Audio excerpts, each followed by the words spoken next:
اعوذ باللہ من الشیطان الرجیم بسم اللہ الرحمن الرحیم۔ پناہ مانگتی ہوں میں اللہ کی شیطان مردود سے، شروع اللہ کے نام سے جو بڑا مہربان اور نہایت رحم کرنے والا ہے۔ پیارے بچوں السلام علیکم۔ چلڈرن کارنر میں آپ کی نیلو آنٹی آپ سے مخاطب ہیں۔ اس وقت بڑے بڑے علماء اکرام دین کا بے حساب کام کر رہے ہیں جو زیادہ تر بڑے لوگوں کے لیے ہے۔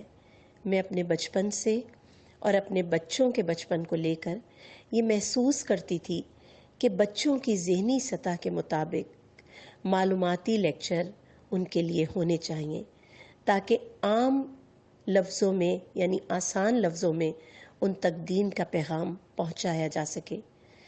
میں کوئی عالم فاضل نہیں، ایک ادنا سی ہستی ہوں جو کچھ اپنے علماء اکرام سے سیکھ رہی ہوں، چاہتی ہوں کہ آسان لفظوں میں وہ آپ بچوں تک پہنچا دوں۔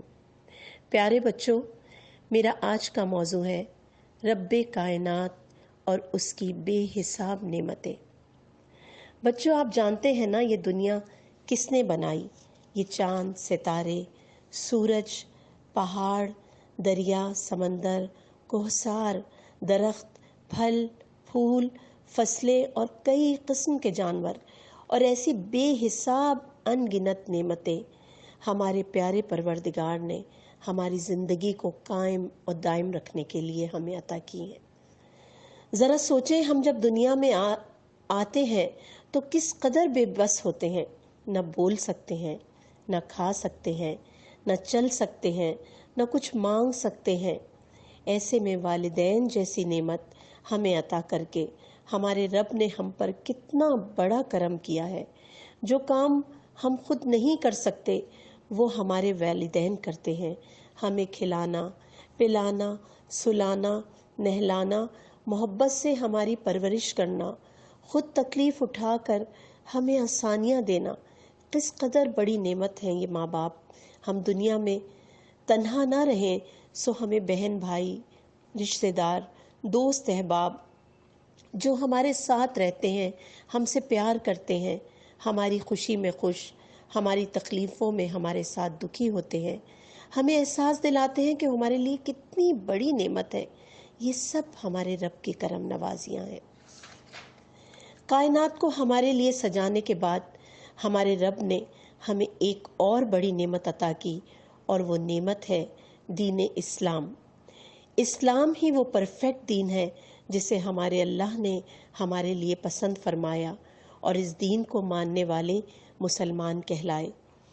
دین اسلام کے حوالے سے مختلف انبیاء اکرام وقتاً فوقتاً دنیا میں تشریف لاتے رہے اور اللہ کی تعلیمات لوگوں تک پہنچاتے رہے۔ اس سلسلے کی آخری کڑی ہمارے پیارے نبی حضرت محمد مصطفیٰ صلی اللہ علیہ وآلہ وسلم ہے۔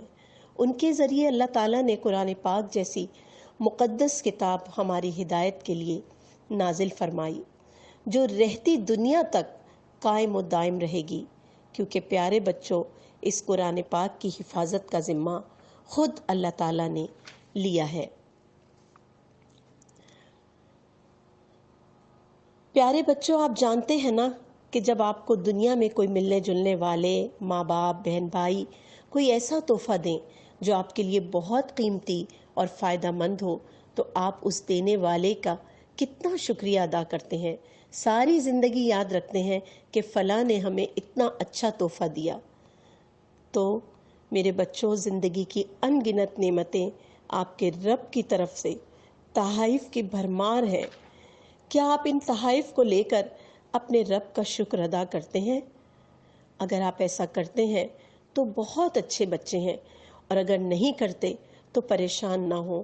انشاءاللہ اگلے لیکچر میں آپ کو بتاؤں گی کہ ہمیں کس طرح اپنے رب کا شکر ادا کرنا ہے اور کس طرح اس کو خوش اور راضی کرنا ہے۔ دعا کریں کہ اے پروردگار ہمیں شکر کرنے والا بنا دے۔ آمین ثم آمین۔ مجھے اجازت دیجیے اگلے لیکچر تک کے لیے۔ اللہ حافظ و نگہبان۔